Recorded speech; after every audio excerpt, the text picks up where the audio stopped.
Bismillahirrahmanirrahim. Assalamualaikum warahmatullahi wabarakatuh. Waalaikumsalam warahmatullahi wabarakatuh. Mari kita berjumpa dengan mata pelajaran PAI. Tapi sebelum itu kita awali dengan doa terlebih dahulu. Dilanjutkan dengan pembacaan surah Al-Fatihah. Silakan langsung kedua kelas untuk mengikuti doanya. Ya, berdoa mulai.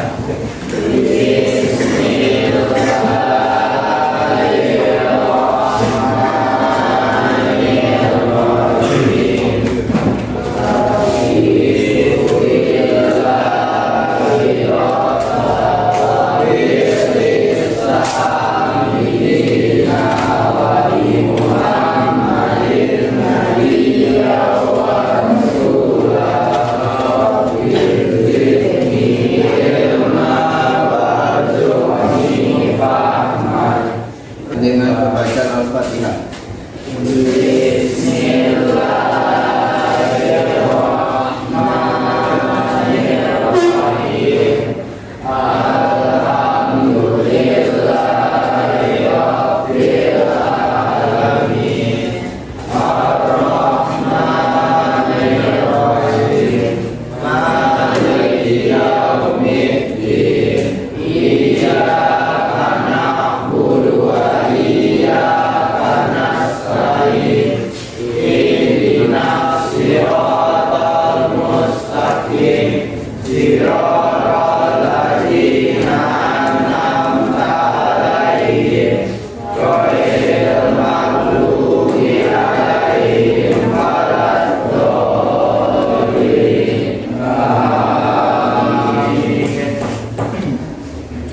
Mudah-mudahan dengan awal ini doa tadi dan membaca Al-Fatihah, semua pertanyaan kita kali ini mudah dijawab dan semua ilmunya bisa diserap oleh kita sendiri.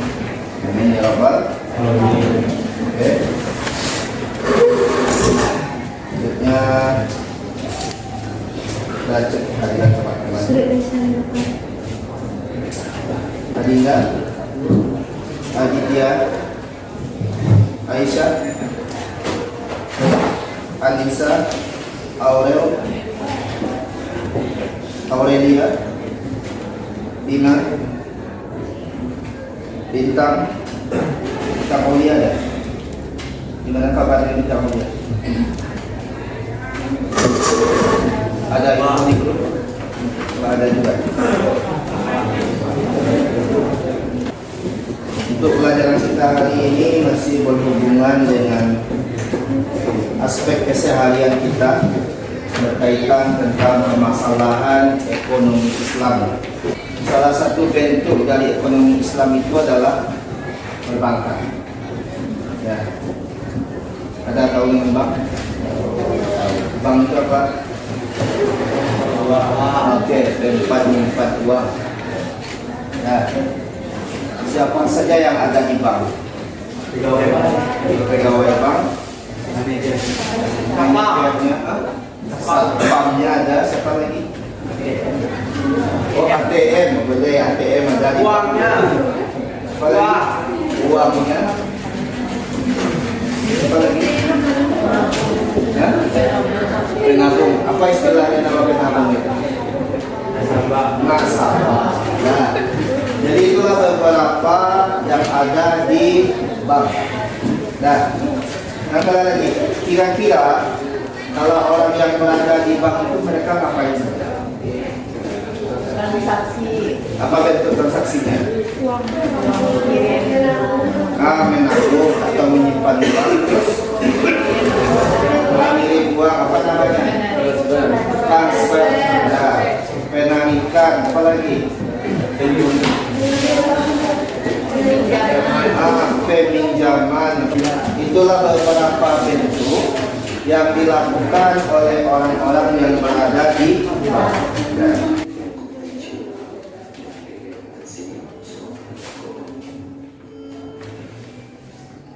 bisa dipahami sementara waktu.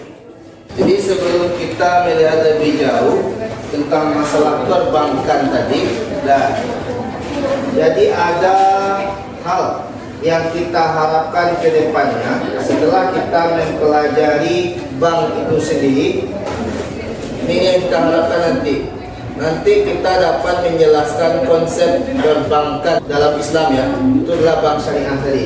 Kemudian menjelaskan prinsip-prinsip bank syariah. Jadi apa yang membedakan antara bank syariah dengan bank umum atau bank konvensional. Kemudian ini yang paling cenderung banyak dipermasalahkan. Tentang masalah praktik riba yang ada di bank konvensional. Tapi sebelum adanya praktik riba itu kita harus tahu dahulu. Nanti pola-pola Islam bentuk layanannya itu kita simulasikan di sini. Oke, kemudian kita lihat ini bentuk bank syariah.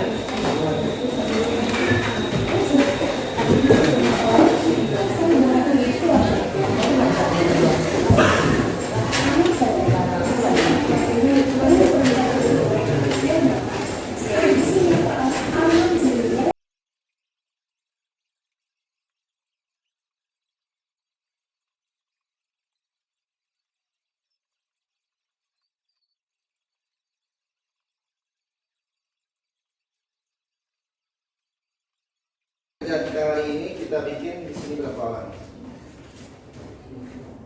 Kita bagi 4 kelompok saja. Dan di 4 kelompok itu nanti akan ada sebuah proyek ya. Nah, ini proyek kita nanti. Nah, kita bikin 4 kelompok yang ada di sini. Nah, nanti semua kelompok yang ada, kita lakukan dalam bentuk sebuah eksplorasi dan penelitian namanya simulasi. Tapi sebelum kita melakukan simulasi, kita bahas sedikit dulu, perbincangkan nanti dalam kelompoknya masing-masing.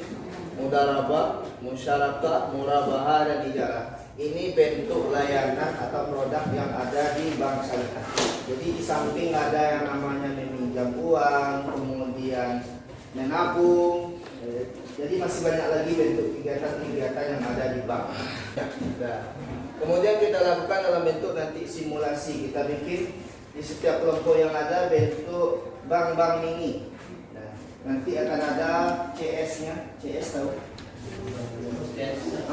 Customer service-nya. Yang memberikan layanan.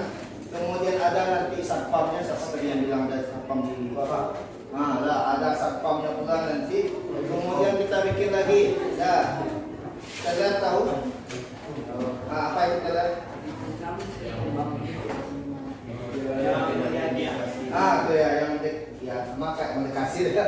Jadi kerjanya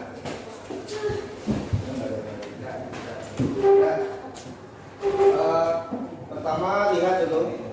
Silakan video-video yang ada tentang masalah mudharabah atau yang di depan dilihat. Bagaimana bentuk yang dilakukan orang ketika melakukan layanan, apakah itu mudharabah, musyarakah, murabahah atau ijarah. Nanti ketika kita simulasi, kita seperti ini lagi Pak Dumunya. Nanti akan ada meja di depan. Satu untuk bagian CS-nya, yang satu lagi untuk bagian tellernya. Kemudian yang kursinya disusun berjajar saja seperti kursi tunggu. Yang belakang nanti adalah sebagai satpam. Maka ketika kita sampai nanti, kita bikin nanti. Silakan nanti tugaskan teman-temannya siapa yang di bagian CS-nya, yang di bagian tellernya siapa, kemudian bagian nasabahnya siapa, kemudian satpamnya itu akan siapa. Jadi berarti di sini semuanya sama. Kelompok ini dapat dilihat semuanya. Sabar, ada jelas? Untuk simulasinya nanti kita beri waktu. Untuk diskusi dengan apa yang akan kita kerjakan nanti, silakan itu 10 menit. Diskusikannya. Kemudian kita simulasikan juga lebih kurang sekitar 10 menit lagi. Maka terakhir nanti kita mendiskusikan untuk laporan. Bisa paham semuanya? Jelas? Oke, silakan langsung untuk sebelum pertama diskusikan apa bentuk kegiatan-kegiatan yang dilakukan, siapa-siapa saja orangnya. Silakan.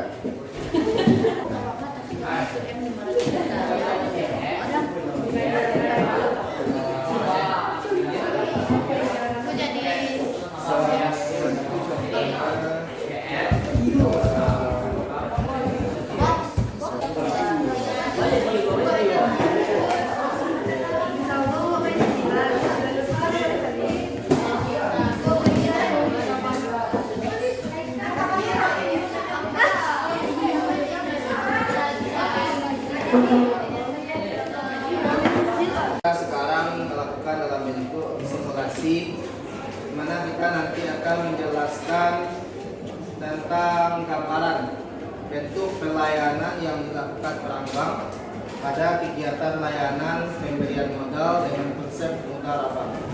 Bisa dipahami?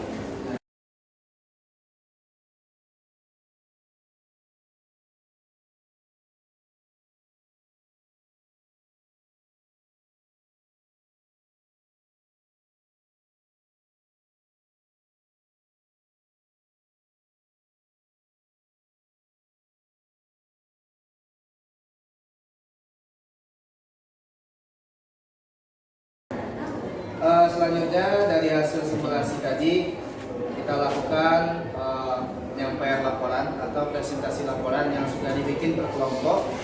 Yang pertama silakan langsung ke kelompok 2 mempresentasikan mulai dari pengertian bank yang sudah kita diskusikan di per masing-masing kelompok kemarin.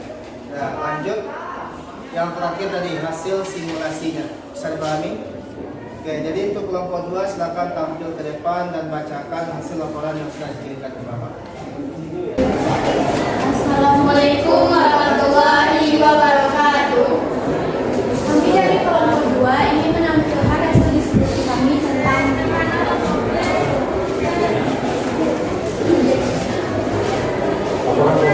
2 adalah lembaga keuangan yang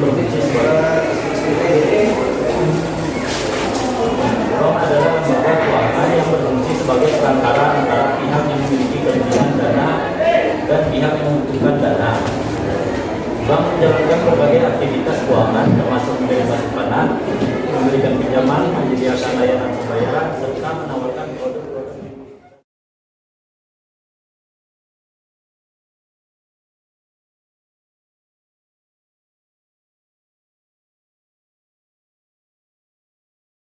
Yang diterapkan oleh Islam adalah sistem perbankan syariah di mana transaksi didasarkan pada prinsip bagi hasil jual beli atau kerjasama yang lebih adil dan seimbang serta bebas dari unsur riba, gharar, dan maisir. Kesimpulan dari simulasi layanan mudharabah pada bank syariah adalah: 1. Berdasarkan prinsip syariah, layanan mudharabah di bank syariah merupakan bentuk kerjasama bagi hasil yang sesuai dengan hukum Islam. 2. Bagi hasil. 3. Adil dan berisiko bersama. 4. Fleksibel usaha. 5. Solusi alternatif untuk usaha. 6. Transparansi dan pengawasan. Secara keseluruhan, mudharabah adalah model yang mendukung pertumbuhan usaha secara syariah dengan mengedepankan prinsip keadilan, transparansi, dan kerjasama bagi hasil yang sehat tanpa adanya riba. Sekian dari presentasi kelompok 2 tentang bank syariah. Assalamualaikum warahmatullahi wabarakatuh.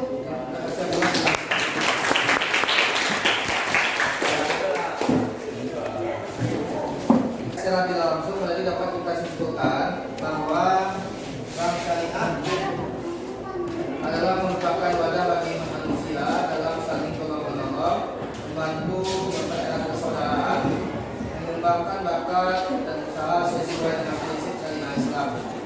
Kemudian bank syariah semata-mata adalah untuk menjauhi manusia dari perbuatan yang dilarang oleh Allah, seperti adanya riba, penipuan, kemudian suap, dan kemudian perbuatan-perbuatan yang dilarang lainnya.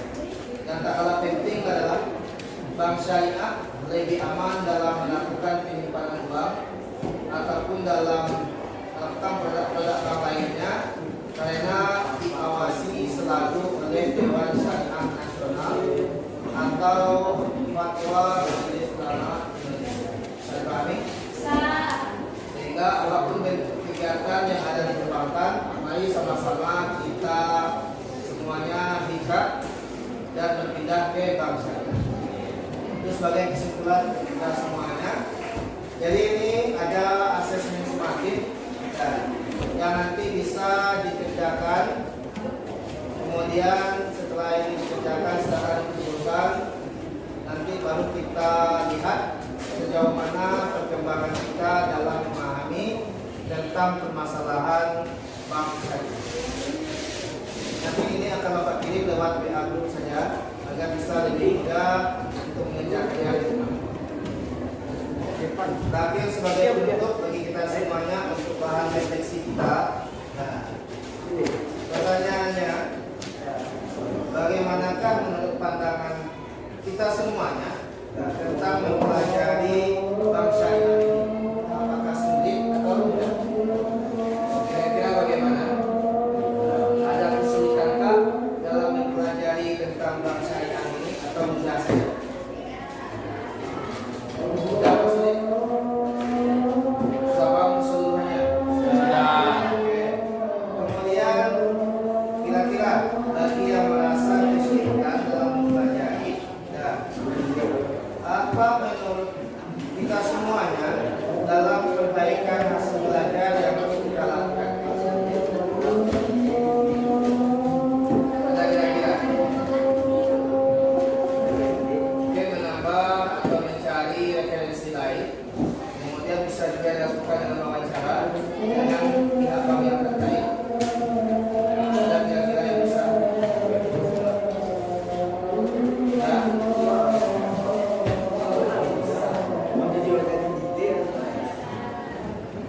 Oke. Dan jadi pelajaran kita seputar tentang permasalahan perbankan tadi tentang bank syariah. Kalau bagi yang ingin menambah penguasaan materinya dengan bank syariah, boleh silakan nanti dibaca-baca tentang aturan-aturan atau kelembagaan-kelembagaan yang mengatur tentang perbankan syariah. Bagi kita semuanya yang merasa ada keterbatasan dalam memahami bank syariah ini, maka nanti akan kita lakukan dalam bentuk ideal, baik oleh guru saya ataupun pimpinan dari anak-anak sendiri. Mungkin itu kita tentu saja pengajaran hari ini. Untuk selanjutnya kita akan bahas minggu besok tentang permasalahan asuransi.